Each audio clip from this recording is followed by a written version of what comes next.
Welcome to Legal Suit Decoded, where we unravel legal dramas faster than a lawyer can say, "Objection."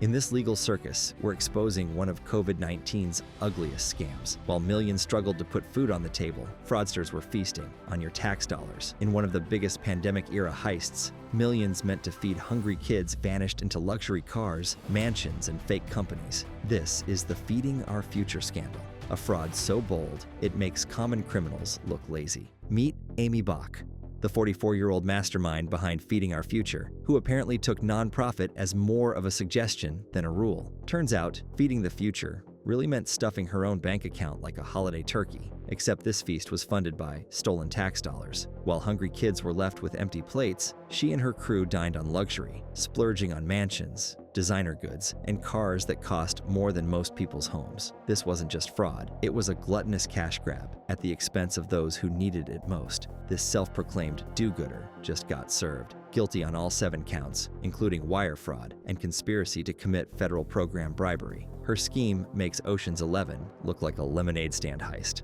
And because no fraud feast is complete without a sidekick, meet Salim Saeed, the Robin to her Rotten. His role? He helped funnel stolen millions through fake meal programs, making sure tax dollars went straight from feeding kids to feeding his bank account. For his efforts, he racked up 21 counts, more than a vampire with OCD and a calculator. But hey, at least Dracula actually leaves something behind after he drains his victims. If only they had put as much effort into actual charity as they did into creative accounting, we wouldn't be here. But then again, what would we do without scams like this to keep us entertained? Justice may be served, but admit it, the spectacle was worth the price of admission.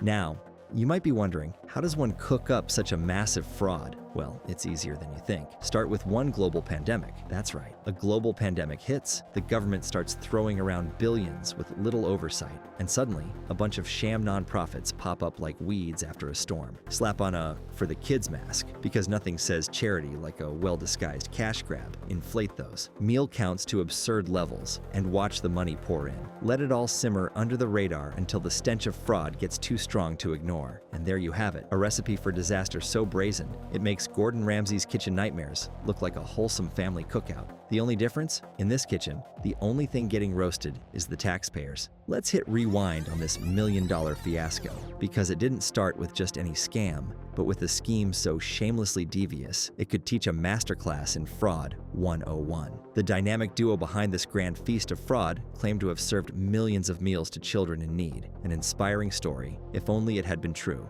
Take Abdihakim Ali Ahmed, another fraudster who recently pleaded guilty. He boldly reported serving 2,000 to 3,000 children daily from a small market in St. Paul, Minnesota. Now, to put that in perspective, that's like squeezing an entire high school cafeteria into a convenience store and expecting no one to notice. Or, better yet, enough food to feed every squirrel in Central Park for the next century, assuming, of course, that squirrels preferred taxpayer-funded chicken nuggets. But here's the real kicker. These meals were about as real as my chances of winning an Oscar, which is just sad on my end. Not a single lunchbox, juice box, or even a sad, room-temperature PB&J was actually handed out. Instead of feeding hungry kids, these culinary criminals were feeding their own insatiable greed. Ahmed, for example, took his cut of the stolen funds and treated himself to some high-end dining, by which I mean he purchased the former location of Kelly's 19th hole and rewarded himself with a brand new 2022 Mini Cooper. It's as if they genuinely believed Meals on Wheels was just a clever way to describe their shopping spree. But fear not, justice seekers. The long arm of the law finally yanked these fast food fraudsters off the buffet line. With guilty pleas rolling in faster than drive-through orders at rush hour, it seems the party is over. And yet, as we clear the table on this $250 million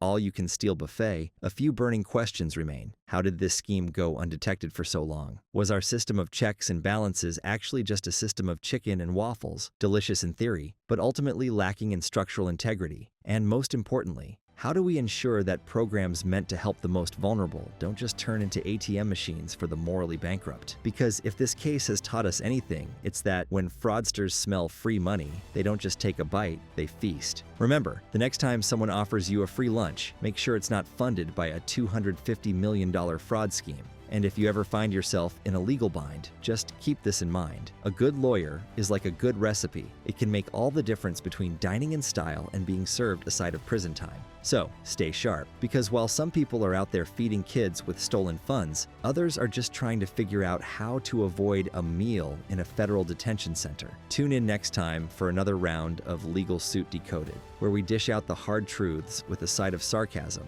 a dollop of disdain, and just the right amount of judgment. Until then, keep your grubby hands out of other people's cookie jars, especially when they're overflowing with taxpayer money. Because let's be real, fraud might be a get-rich-quick scheme, but prison food is a hell of a downgrade. And honestly, I love watching stupid yet weirdly clever criminals crash and burn. It's like reality TV, but with orange jumpsuits and federal charges.